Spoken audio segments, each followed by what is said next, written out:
दोस्तों, राजगढ़ जिले के भगवतीपुरा गांव के रामबाबू गुर्जर की जो हत्या हुई, उस हत्या ने पूरे जिले में सनसनी फैला दी।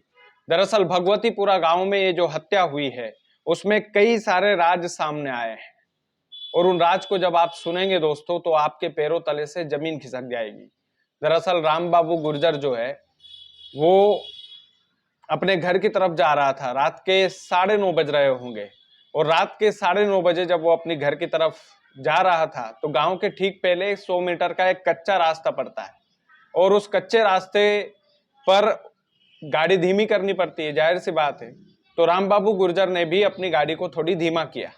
इसी मौके का फायदा उठाया दो लोगों ने। उसका खुद का चचेरा भाई, आप सोचिए, खुद का चचेरा भाई विशाल पुत्र करण सिंह और एक और होकम पुत्र प्यार जी गुर्जर, ये दोनों रामबाबू पर फायरिंग कर देते हैं और फायरिंग करते हैं तो गोली सीने को चीरती हुई पीठ के पार निकल जाती है। उसके बाद भी रामबाबू गुर्जर अपने आप को संभालने की कोशिश करते हैं, लेकिन हत्यारे जो है वो वहीं नहीं रुकते। उनकी बेरहमी वहीं नहीं रुकती। उनकी बेरहमी की हद देखिए कि जब गोली मारने के बाद रामबाबू गुर्जर चटपटा जाते हैं और अपने आप को संभालने की कोशिश करते हैं, उसके बाद वो अपने आप को संभाल भी लेते अगर हत्यारे जो है इस हद तक नहीं जाते। हत्यारे गोली मारने के बाद, गोली सीने की को चीरते हुए, छाती को चीरते हुए जब पीठ के पार निकली, उसके बाद हत्यारों ने उनके सिर पर, उनके चेहरे पर, उनकी सांसें चलती देख पत्थरों से वार करना शुरू कर दिया दोस्त, और पत्थरों से उनका सिर बेरहमी से कुचल डाला।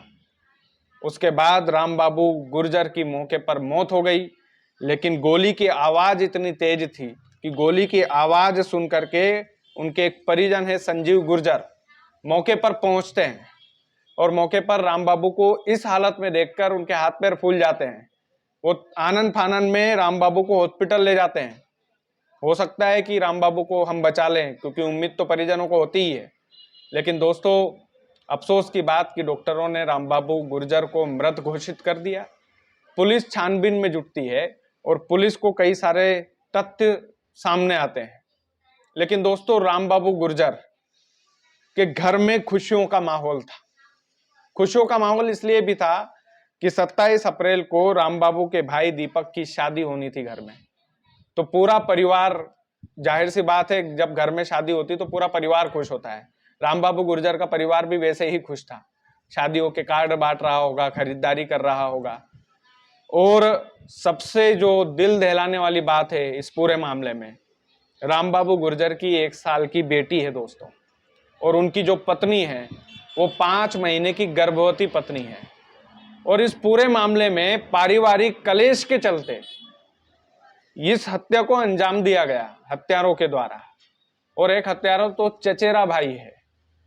आप सोचिए कि किस मानसिकता के ये दोनों लोग होंगे जिन्होंने रामबाबू गुर्जर को मौत के घाट उतारा। वाकई में दिल दहल जाता है जब रामबाबू गुर्जर को उनके बारे में जब हमने जानकारियां निकाली, तो वाकई में जब जानकारियां निकलती गई कि 27 अप्रैल को उनके घर में शादी थी, उनकी 1 साल की बेटी थी, उनकी धर्म पत्नी 5 माह की गर्भवती थी, पारिवारिक कलेश के चलते रामबाबू गुर्जर की हत्या इतनी बेरहमी से कि भाई गोली सीने से आर पार होने के बाद भी हत्यारों ने उन पर रहम नहीं किया। ये जिंदा ना बच जाए इसलिए पत्थरों से उनके सिर पर, उनके चेहरे पर बेरहमी से उनको पत्थरों से कुचल दिया, और मौके पर ही रामबाबू गुर्जर की सांसें थम गई। दोस्तों, एक हत्यारे को पकड़ लिया गया है, दूसरा हत्यारा अभी पकड़ से बाहर है।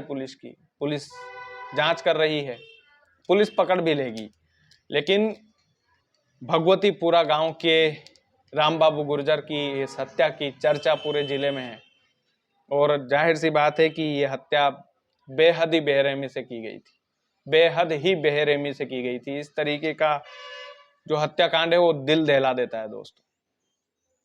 बाकी हम कोशिश करेंगे भगवतीपुरा जाने की, क्योंकि अभी तो परिवारों पर दुख का पहाड़ है और पुलिस बल भी वहाँ पर तैनात है और परिवारों पर दुख का पहाड़ है। तो हमारी हिम्मत नहीं हो पा रही, लेकिन कोशिश करेंगे कि उनके परिजनों से हम बात कर पाएँ। बाकी आप लोग वीडियो को ज़्यादा से ज़्यादा शेयर कीजिएगा। चैनल यदि आपने सब्सक्राइब नहीं किया तो प्लीज़ कर लीजिएगा। बहुत बहुत धन्यवाद।